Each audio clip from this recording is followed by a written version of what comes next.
One of the main reasons for studying limits before getting into differentiation and talking about derivatives and then all the subsequent uses of the derivative is because we needed a limit to define what a derivative is. So we used a limit to define a derivative. Now, it turns out we've come a long way since then, right? We've done a lot of work in terms of all these different rules and now all these different ways that derivatives can be used.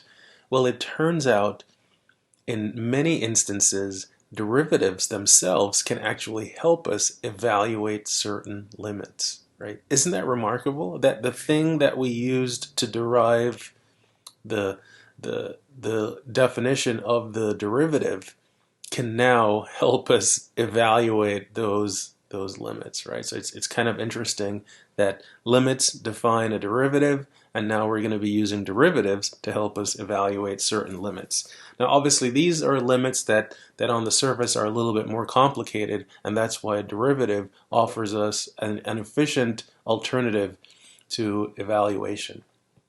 Right. So just to kind of remind you of, where did the problem with limits begin? Well, the problem began when we had expressions like this, and then we tried to, if we say, well, let's try to apply our limit properties and take the limit of the numerator and the limit of the denominator. And if when we plugged in and we applied our algebraic approach, right? So we tried to do f of a divided by g of a. Now, do you remember what we really dislike seeing? In fact, a lot of students dislike seeing that, oh, this 0 over 0, right? This indeterminate form.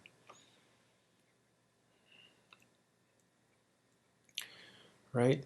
And equally upsetting is, when we see, infinity over infinity. That's another indeterminate form. Because, why is it upsetting? Because it means we have to do more work. Leaving expressions like this is meaningless. It doesn't mean anything, right? So what we're going to say now is we're going to look at these, specifically the 0 over 0 form, and then also make a note that the process that we're going to come up with also applies for the infinity over infinity case. It's just a little bit more technical in order to derive it, but I want to give you at least a sense of where this new process, this new rule comes into play. And it is called L'Hopital's rule, right? So let's say we have this particular limit, and when I try to evaluate the numerator separately and the denominator separately, they both evaluate to 0. So what do we do then? Well, I'm just gonna use a little some tricks from algebra. So let's say we start with this. If f of a is equal to 0 and g of a is equal to 0, then I can take this fraction and I could say it's f of x minus 0 and then over g of x minus 0. I can do that, right? I can subtract 0 from the top and 0 from the bottom and not change the overall fraction. But because I know that f of a is equal to 0, I'm going to replace this 0 with f of a. And because I know g of a is also equal to 0, I'm going to replace this 0 with g of a. So then I get something that looks like this. So I have the limit as x approaches a of f of x minus f of a over g of x minus g of a, right? So carefully, if you notice what I'm doing, I am not changing the original expression. I'm just rewriting it using the fact that I know that when I plug a into my numerator, I get 0, And similarly, when I plug a into the denominator, I'll get 0, right? So far everything is the same. Then what I'm going to do is I am going to divide the top and the bottom by the same quantity. I'm going to divide the top by x minus a, and then I'd have to divide the bottom by the same thing as well. So g of x minus g of a over x minus a. Now, why in the world would I want to start with something that looks relatively simple like this and convert it into something like this? Well, if you look, I mean, again, we haven't used it in a very long time, but if I assume that the limit of this difference quotient and this difference quotient, if I assume that both of those limits exist, then I can do this. I can take the limit of the top like this. So this is f of a over x minus a, and then divide it by the limit of x as x approaches a of g of x minus g of a over x minus a. Now, why would I do that? Because this is in fact our definition. This is our limit definition for the derivative of f evaluated at a, and this is the limit definition for the derivative of g evaluated at a. So if these limits exist, which means if f and g are differentiable at this point, right? So if f of x and g of x are differentiable at x equals a. So if I make that assumption, then at the top here, what I will end up with is f prime of a over g prime of a. And also, if I assume that the derivative is now continuous, using the definition of continuity, I can say that this top piece would be the same as the limit as x approaches a of f prime, right? Because remember, that's what the definition of continuity says, is that the two-sided limit of whatever your function is equal to your function value. It's just that now the function happens to be a derivative. And then this is also true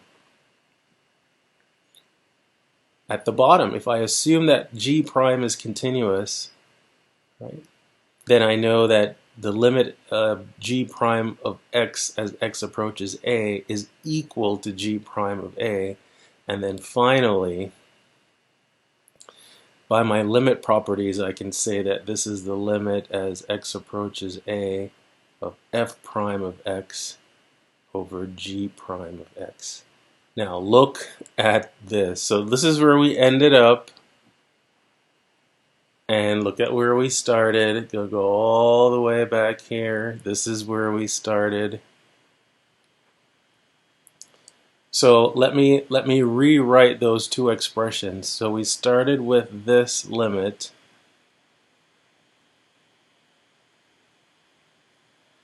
and then we did some tricky little algebra there. We did some math magic, and we used differentiability and continuity over here. And what did we end up with? So I'll just put like a little tilde here.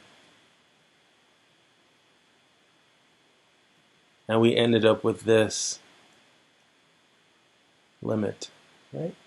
And what L'Hopital's essentially states is that under certain conditions, if you start with an indeterminate form, meaning that if you try to take the limit of the numerator and the limit of the denominator separately, and if you either get 0 over 0, and it also works for infinity over infinity, you can try to replace this limit, and that's what I'm using this little tilde here to say, that this limit, right, can be replaced with this limit. But look at what happens over here. You end up taking the limit as x approaches a, not of f, but of f prime, and not f divided by g, but f prime divided by g. And that's what L'Hopital's rule is all about, is that you can replace one limit with another limit, but this new limit involves taking the derivative of the numerator and the derivative of the denominator separately. All right, so let's actually state the formal theorem, and then we'll spend some time doing examples, right? So suppose, so this is our theorem, and this is L'Hopital's rule.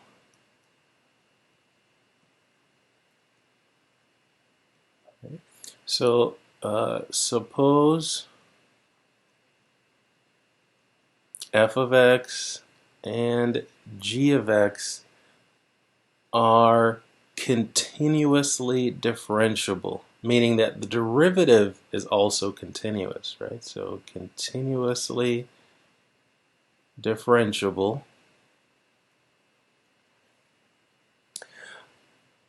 on an open interval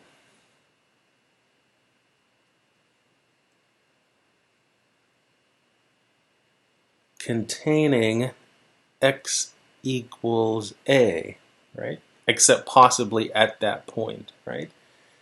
And that the limit as x approaches a of f of x is either 0 or, and then in parentheses I'll put, let's say infinity, or it could be negative infinity.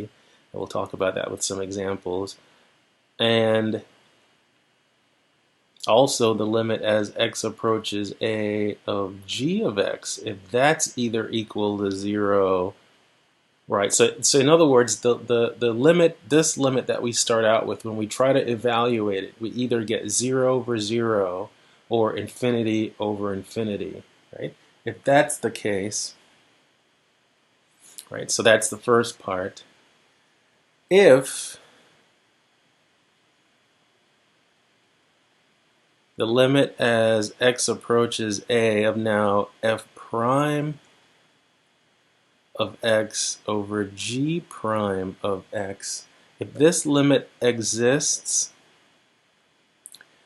or is equal to an infinite limit, either plus or minus infinity, then, right, so in other words, we can use this, even if we don't get a number out of this, but if we get one of those infinite limits, we can say that our original limit, so the limit as x approaches a of f of x over g of x, is equal to the limit as x approaches a of f prime of x over g prime of x, right?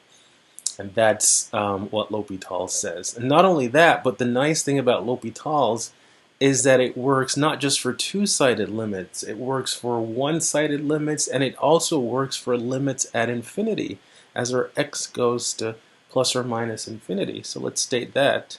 So this theorem is very loaded. It has a lot of stuff going on. So this statement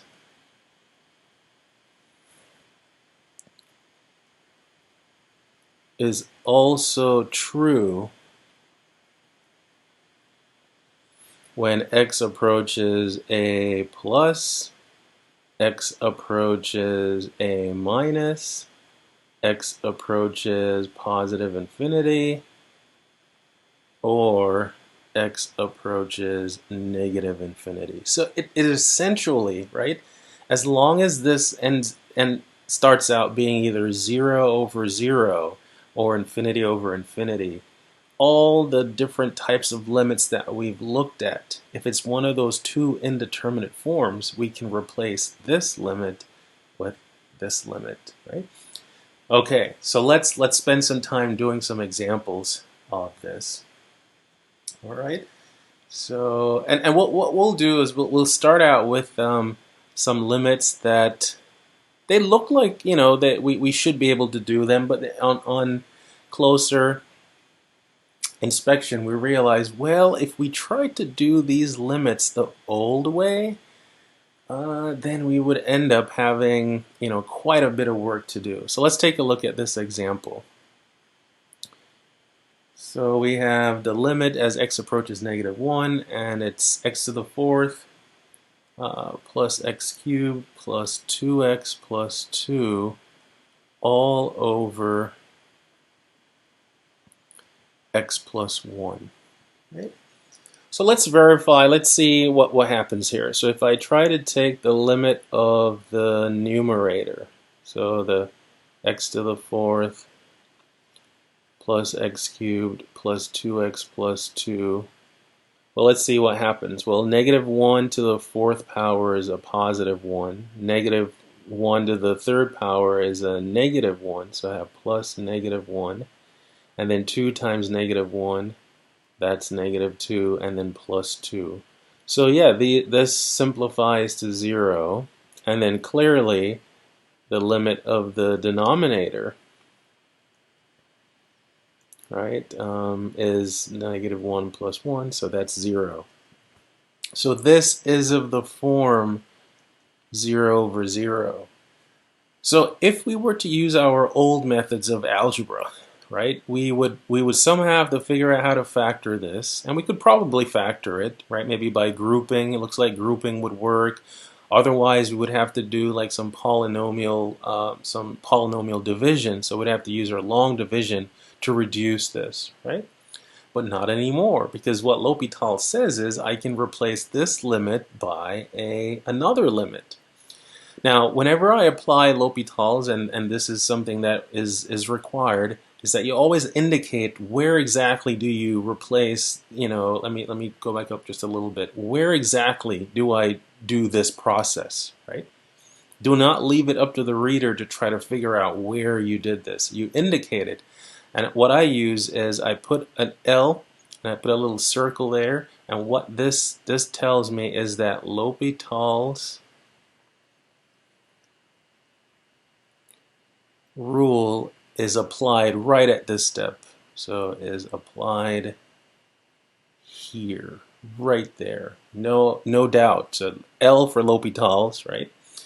And then so we're going to replace this limit. So make it clear what the new limit is. Make sure you use your limit notation. So when I take the derivative of the top, and that's what I'm going to do. Now the differentiation is really easy because this is a polynomial. So we end up with 4x cubed plus 3x squared plus 2. And then at the bottom, it's even nicer. We end up with the derivative of x plus 1. That's just 1. So now for sure, when I try to evaluate this limit, I'll get an actual number because I'm not going to have a 0 in the denominator anymore, right? So let's evaluate this. So then I'll just say that this is the limit as x approaches -1. What are we left with? Just this relatively simple polynomial. And then let's plug x equals -1 in, and what do we end up with? So 4 times -1 cubed plus 3 times -1 squared plus 2. So this is -4 plus 3 plus 2. So that ends up being 1. So that's our limit, right? The thing about L'Hopital's is as long as it applies, and you always have to verify that it is, 0 over 0, and as long as you can use your rules for finding derivatives, it's actually a very efficient way of evaluating these limits. It works out so much more efficiently than necessarily trying to do a lot of algebra. It's not that algebra is bad, it's just that it can be very tedious. And there's so many steps and so many rules in algebra that you're prone to make errors, right? So let's take a look at another example. Let's take a look at something like this. The limit as x approaches 0 of, what do we end up with? 2 sine of x minus the sine of 2x all over x minus the sine of x. All right.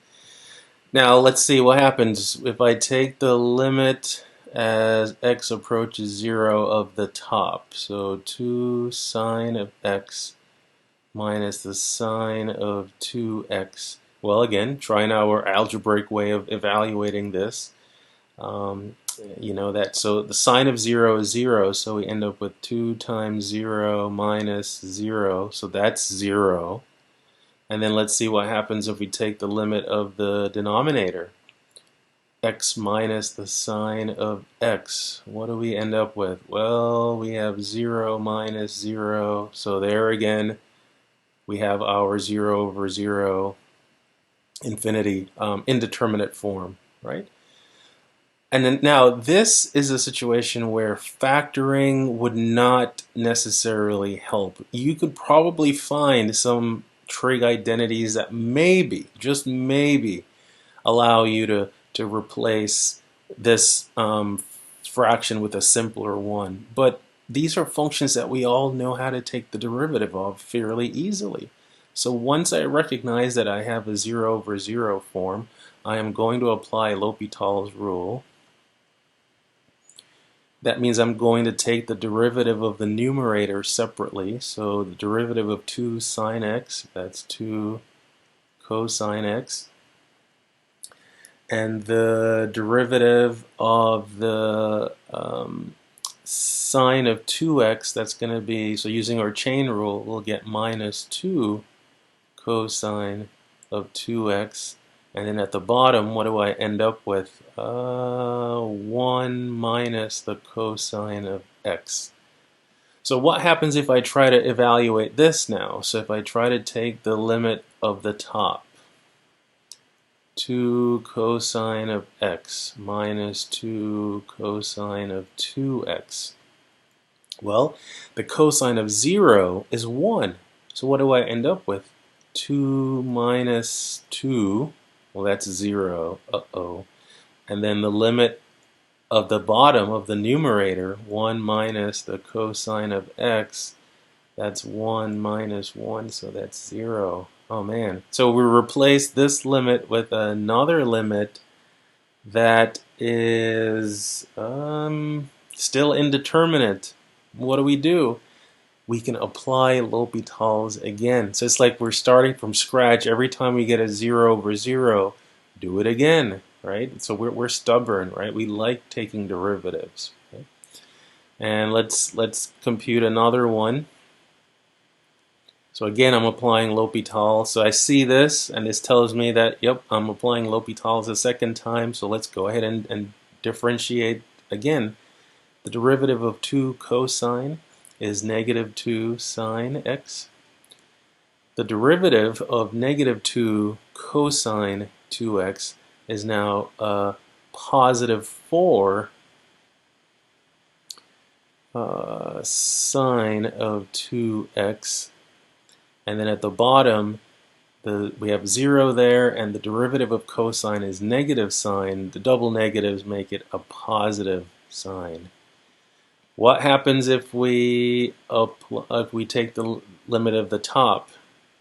Well, it looks like this is going to be 0, right? Because the sine of 0 is 0. So we have 0 plus 0. And then the limit of the denominator as x approaches 0 is 0. So we're still at the 0 over 0 form. If we take one more derivative, one more application of L'Hopital, so if we apply L'Hopital again,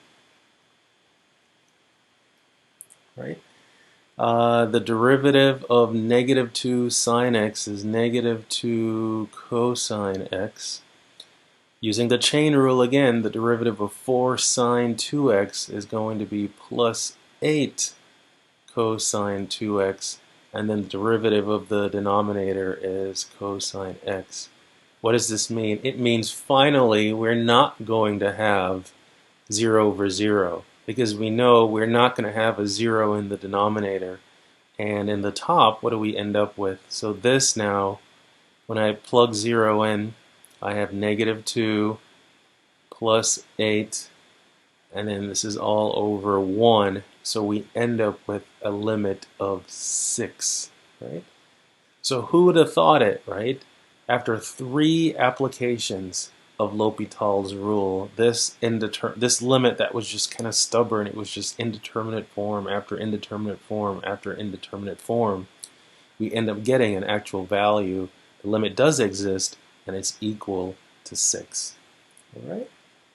So there are just a couple examples of this. Maybe we could try to do another example. Let's try one. Right, so what are we on, number 3? So let's try something like this. The limit as x approaches 3 of, what do we end up with? So let's say, so x approaches 3, and our function is x minus 1 minus the square root of x squared minus 5 all over x minus 3. Well, let's see what's going to happen. So if we take the limit as x approaches 3 of the top, so x minus 1 minus the square root of x squared minus 5. Well, so this is 3 minus 1 minus the square root of 9 minus 5. So that's a 4 under the square root, so we end up with 3 minus 1 minus 2, and that's equal to 0. And I think it's clear to see that the limit of the denominator as x approaches 3, then x minus 3, that approaches 0. Right? So we do have another 0 over 0 form. All right, well, so we have to differentiate, so we're going to apply L'Hopital. So we're going to have to take the derivative of the top separately. So I'll have 1 and then minus. Now, to differentiate this, we have to be careful, right? So we're going to think of this as x to the, or x squared minus 5 all to the 1/2. So we're going to have to use our chain rule to differentiate this root. So using the chain rule, bring down the power, keep the composite x squared minus 5, subtract 1, and then multiply by the derivative of the inner function x squared minus 5. So that will give us 2x. And then this is all over, well, the denominator, its derivative is equal to 1. Right? So that works out pretty nicely. So before we try to evaluate it, I always recommend when you're dealing with these expressions with negative fractional exponents, just rewrite them. Just rewrite them, just so that you don't make a huge error as far as order of operations or misinterpreting, something just because there's a negative exponent there.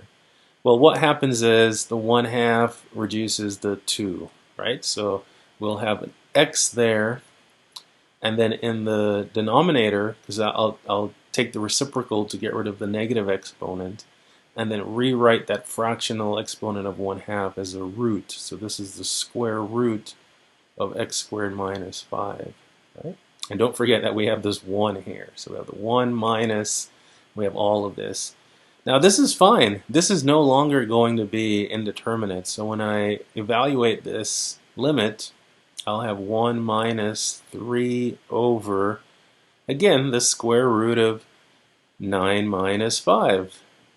So what do I end up with? 1 minus 3 over the square root of 4, which is 2. I kind of skipped that there. So then we end up with 1 minus 3 over 2, which is negative 1/2. Right? And again, it just goes to show you what these examples are showing you. So, or a third example here came out to be negative 1/2.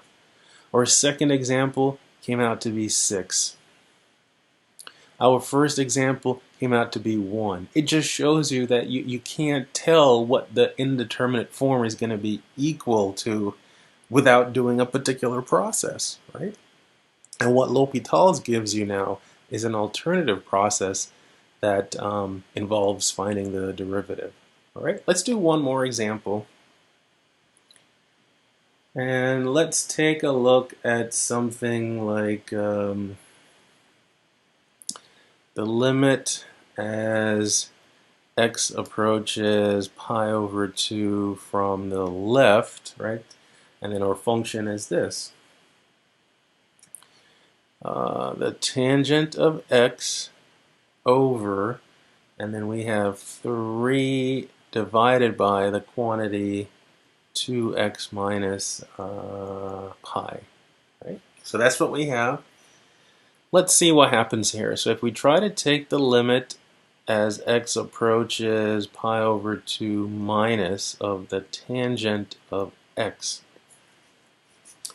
Well, this is where you have to remember some properties of the tangent function. And the tangent function, it has vertical asymptotes at every odd integer multiple of pi over 2, right? So as x approaches pi over 2 from the left, meaning that you're in the first quadrant, the tangent function goes off to positive infinity, right? In fact, let me just kind of sketch this here, right? This is at x equals pi over 2. Your tangent function does this. So it actually has an infinite limit at x equals pi over 2. And going from the left, and that's why we have our little minus sign there, it goes off to positive infinity. So this is an infinite limit, positive infinity. Well, what about the denominator? What if I take the limit as x approaches, again, pi over 2 minus, but now, so I'm going to write this as 3 over 2x minus pi, right? Well, as x approaches pi over 2, the denominator, right, so this is, you're a little bit less than pi over 2, so when you double it, you're going to be a little bit less than pi, and then you're subtracting pi. So it's this actually goes off to negative infinity, right? So you have an infinite limit here. In fact, let me go ahead and remind you. So this would be of the form 3 over 0 minus. And that would be our negative infinity, right? So this is actually an indeterminate form. Now, the plus or minus, it doesn't affect it. It's still, the numerator is getting arbitrarily large. The denominator is getting arbitrarily large. One is just going positive. The other one's going negative. I mean, even if you put this here, it's still indeterminate, right? But the fact is that both the numerator and the denominator, they have infinite limits at x equals pi over 2, right? But L'Hopital's to the rescue, right? So let's apply L'Hopital's here. So it's the limit as x approaches pi over 2 minus. Now let's take the derivative of the top. The derivative of tangent, you might recall, is secant squared. And then let's see, well, how do we differentiate this? Well, let's do that over here off to the side. So I have to take the derivative of, now I'm going to write this, I'm not going to look at this as a quotient. I think that's overkill. I'm going to write this as 3 times the quantity 2x minus pi to the negative 1. And then what I'm going to do is use the chain rule, right? So we will end up having negative 3 times the quantity 2x minus pi to the power negative 2 times the derivative of the inner function, which is also, well, a positive 2. So what do we end up with here? Negative 6 times 2x minus pi to the negative 2, which I can then write, I'm sorry, at 2x, not 2 pi. So that's 2x minus pi to the negative 2, and then I can write this as negative 6 over 2x minus pi to the negative, or pi squared. All right, so that's what it looks like. And then, so that will have to be in the denominator. So what I have here now is negative 6. And then I end up having 2x minus pi over, right, squared. Right. Now, this, having a fraction within a fraction here, is something that we should definitely try to simplify before we get our final answer anywhere near it. So what do we end up with? Well, if I'm dividing by this fraction, I can multiply by its reciprocal. So this ends up being secant squared x times, now the reciprocal of this is negative 2x minus pi squared over 6, right? So we can write that as, and let me actually remind you of a couple limit properties. This negative 1/6 can be factored all the way out of the limit, right? So that might help. Just take out that extra fraction. And this is just a minus, not a minus 1. Right? So what do we end up with? We have secant squared x times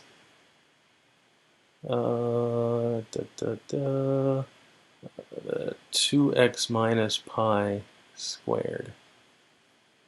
Right. Now secant squared, all right, if we think about it, let's look. Secant squared we know is 1 over cosine. So again, I'm going to rewrite this before I try to do any kind of evaluation, just so that I can see exactly what's going on. So I have this here. So minus, so this is 2x minus pi squared all over cosine squared x. Now, if we try to evaluate the top, so if we try to take the limit as x approaches pi over 2 minus of the 2x minus pi squared, well, that approaches 0, right? That approaches 0. And then we have the limit as x approaches pi over 2 minus of the denominator. Well, the cosine of pi over 2 is 0. So this is 0 squared, which is 0. So we're now back to a 0 over 0 form. And we know what we have to do again. We have to apply L'Hopital's. Right? So let's see what's going to happen. So we have a negative 6. And then we have the limit as x approaches pi over 2 minus, sorry, we have negative 1/6. Let me write that 6 more clearly. Now let's take the derivative of the top. Well, using our chain rule, we'll end up getting 2 times a quantity 2x minus pi to the first power times 2. Now using again the chain rule in the bottom, we'll have 2 cosine x times the sine of x. What happens if we take the derivative of the, well, in fact, let me do this before we evaluate. Let's do this. So bring down that negative 1/6. We have the limit as x approaches pi over 2 minus. The top now, if we go ahead and distribute everything, what do we end up with? 8x minus 4 pi. Now at the bottom, there's a nice way to combine these into a single trig function. There's a double angle identity that says 2 cosine x times the sine of x is the sine of 2x. So that makes it a little bit easier to work with. Well, what happens if I take the limit of the top? So we got pi over 2 minus of 8x minus 4 pi. Well, that's going to give me 4 pi minus 4 pi. So that's going to be 0. And what happens if I take the limit as x approaches pi over 2 minus? Well, that of, let's see, the sine function, so the sine of 2x. So the sine of pi is 0, so we still have 0 over 0. Right? Well, we're stubborn. We're going to try to evaluate using L'Hopital's again. And let me put this here. We applied it there as well. So we have negative 1/6. The limit as x approaches pi over 2.